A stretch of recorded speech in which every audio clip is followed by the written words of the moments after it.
Poster জুড়ে আমার ছবি, নিচে সুইমিং কস্টিউম পরা নায়িকা। দর্শক তো ভাবলো এ সিনেমায় রগরগে কিছু না থেকেই যায় না। তারপরও একচেটিয়া সাফল্যে সিনিয়রদের চক্ষুশূল হয়ে গেলাম।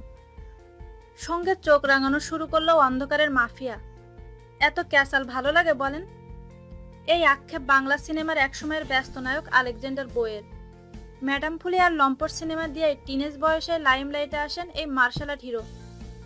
কোপা শামসু নামেও তিনি অধিক পরিচিত দর্শকদের কাছে। সর্বশেষ গত কোরবানির ঈদের শেষ শুটিং করেছেন আলেকজান্ডার বো। এরপর থেকে মালয়েশিয়ায়। এখানে তার ব্যবসা 3 বছরের।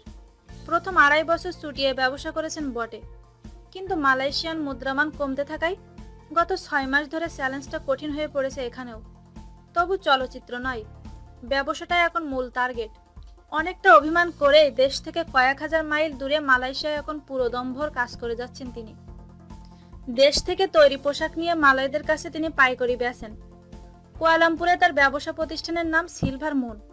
প্রথমে বাংলা সিনেমার ভবিষ্যৎ সম্পর্কে জানতে চাইলে তরাজ গলায় উজ্জ্বল থেকে উজ্জ্বলতর বলেই থেমে গেলেন। এমন জবাবে প্রথম খটকা লাগলেও একটু পরে কষ্ট ফুটল বিষণ্ণ চোখে। এখনো 3টে সিনেমা তার হাতে, মুক্তির অপেক্ষায় আছে আরো গোটা 8। মুক্তি পাওয়া 118টি সিনেমার ভেতর এখনো ঘুরপাক খায় তার মন।